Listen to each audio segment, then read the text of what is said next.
राजस्थान के एक सुदूर गांव में एक बहुत पुराना और रहस्यमय पेड़ खड़ा था, जिसे लोग शापित पेड़ कहते थे।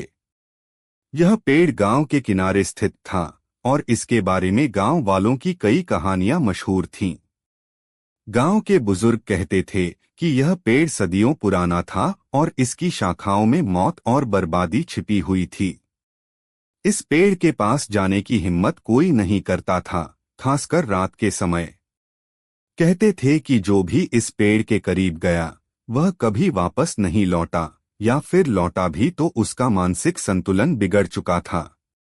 गांव के बड़े बुजुर्गों का मानना था कि यह पेड़ उस समय का है जब गांव में एक शक्तिशाली तांत्रिक रहा करता था। वह तांत्रिक अपनी तंत्र विद्या के लिए कुख्यात था और गांव वालों से नफरत करता था। उसका उद्देश्य था कि वह पूरी दुनिया पर अराजकता और भय फैलाए। उसने गांव में कई भयानक और क्रूर अनुष्ठान किए, जिससे गांव का वातावरण डर और तनाव से भर गया। कहते हैं, एक बार गांव वालों ने उसकी बुरी शक्तियों से तंग आकर उसे मारने की योजना बनाई। गांव के सभी लोग एकत्र हुए और तांत्रिक के घर को आग के हवाले कर दिया। तांत्रिक जलते हुए शाप देता हुआ मर गया, लेकिन मरने से पहले उसने कहा था कि उसकी आत्मा इस गांव के पेड़ में समाहित हो जाएगी और वह इस गांव को कभी चैन से नहीं रहने देगा। उसी समय से वह पेड़ शापित माना जाने लगा। पहली घटना। कहानी की शुरुआत होती है उस दिन से जब गांव के युवा लड़कों ने पेड़ के बारे में सुनकर उसकी सच्चाई जानने का फैसला किया। 5 दोस्तों का एक समूह राहुल, विकास, सोनू, अजय और मोहित ने ठान लिया कि वे रात के समय उस पेड़ के पास जाकर गांव वालों के विश्वास को चुनौती देंगे। उन्होंने सोचा कि यह सिर्फ एक पुरानी और झूठी कहानी है और कुछ नहीं। रात का समय था, आसमान में चांदनी धुंधली पड़ गई थी और गांव में एक अजीब सा सन्नाटा था। 5 दोस्त हंसते हंसते पेड़ की ओर बढ़े। जैसे ही वे पेड़ के पास पहुंचे, पेड़ की शाखाएं धीरे धीरे हिलने लगीं, जबकि हवा बिल्कुल स्थिर थी। सोनू ने मजाक करते हुए कहा, ये सब तो पुरानी कहानियां हैं, यहाँ कुछ नहीं होने वाला। लेकिन उसके बोलते ही पेड़ से एक अजीब सी फुसफुसाहट सुनाई दी, जैसे कोई पेड़ के भीतर से पुकार रहा हो। सोनू ने हंसते हुए पेड़ को छूने की कोशिश की और तभी कुछ अजीब हुआ। पेड़ की शाखाएं अचानक से उसकी ओर बढ़ी और उसे जकड़ लिया। बाकी 4 दोस्तों ने घबराते हुए उसे छुड़ाने की कोशिश की, पर उनके हाथ जैसे पेड़ की शाखाओं को छूते ही जलने लगे। सोनू का चेहरा डर से सफेद पड़ गया और वह जमीन पर गिर गया। उसकी आंखों में एक अजीब सी चमक थी, मानो उसने कुछ भयानक देखा हो। उसने सिर्फ इतना कहा, वो आ रहा है, और फिर वह बेसुध हो गया। रहस्यमय घटनाएं। सोनू की हालत दिन ब दिन बिगड़ती गई। उसे रात को नींद में डरावने सपने आते, जिसमें वह पेड़ के पास तांत्रिक की भयानक छवि देखता। उसका शरीर धीरे धीरे कमजोर होने लगा और उसकी आंखें खोखली हो गईं। डॉक्टर भी उसकी बीमारी का पता नहीं लगा पा रहे थे। दूसरी ओर गांव में अजीब घटनाएं होने लगीं। लोगों ने देखा कि रात के समय पेड़ की शाखाएं खुद ब खुद हिलने लगती थीं और उसमें से किसी के रोने की आवाज आती थी। एक दिन राहुल, जो उन दोस्तों में सबसे साहसी था, ने फैसला किया कि वह इस रहस्य का अंत करेगा। उसने गांव के एक बुजुर्ग से मदद मांगी, जो तंत्र मंत्र की कुछ बातें जानता था।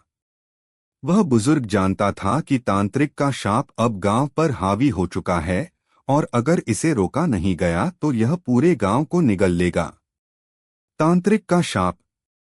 उस बुजुर्ग ने राहुल को बताया कि तांत्रिक ने मरने से पहले अपनी आत्मा उस पेड़ में बांध दी थी। अब वह आत्मा पेड़ के जरिए गांव वालों पर अपना प्रकोप दिखा रही थी। तांत्रिक ने जिस दिन मरा था, उस दिन एक अनुष्ठान अधूरा रह गया था। वह अनुष्ठान पूरा करने के लिए तांत्रिक की आत्मा अभी भी इस दुनिया में भटक रही थी और जो भी उस पेड़ के पास जाता, उसकी आत्मा को वह अपनी विद्या में समाहित कर लेता। बुजुर्ग ने राहुल को एक उपाय बताया। उसने कहा कि तांत्रिक की आत्मा को शांत करने के लिए उस पेड़ के नीचे एक विशेष अनुष्ठान करना होगा, लेकिन इसके लिए राहुल को अपनी जान का जोखिम उठाना पड़ेगा। राहुल ने निडर होकर इस चुनौती को स्वीकार किया। उसने अपने चारों दोस्तों को इकट्ठा किया और योजना बनाई। अंतिम रात। रात को ठीक 12 बजे, जब आसमान में कोई तारा नहीं चमक रहा था, राहुल और उसके दोस्त उस पेड़ के पास पहुंचे। बुजुर्ग ने उन्हें विशेष मंत्र दिए थे और बताया था कि उन्हें पेड़ के नीचे एक त्रिकोण बनाकर अनुष्ठान शुरू करना होगा। जैसे ही उन्होंने मंत्र पढ़ना शुरू किया, पेड़ की शाखाएं अचानक जोर जोर से हिलने लगीं। हवा तेज हो गई और चारों ओर धूल का बवंडर उठने लगा। तभी पेड़ के पास एक धुंधली आकृति प्रकट हुई। वह तांत्रिक था। उसकी आंखों में अजीब सी क्रूरता थी और उसकी हंसी पूरे वातावरण को कंपा रही थी। राहुल और उसके दोस्तों ने जैसे तैसे अनुष्ठान को जारी रखा। तांत्रिक की आत्मा अब उन पर हमला करने के लिए तैयार थी। तभी राहुल ने अंतिम मंत्र जोर से पढ़ा। अचानक एक तेज रोशनी हुई और तांत्रिक की आत्मा चीखते हुए गायब हो गई। अंत। उस रात के बाद गांव में शांति लौट आई। पेड़ की शाखाएं अब स्थिर थीं और उससे कोई आवाज नहीं आती थी। सोनू की हालत भी धीरे धीरे सुधरने लगी और वह पहले जैसा हो गया। गांव वालों ने राहत की सांस ली, लेकिन उस पेड़ के पास जाना आज भी कोई नहीं चाहता था।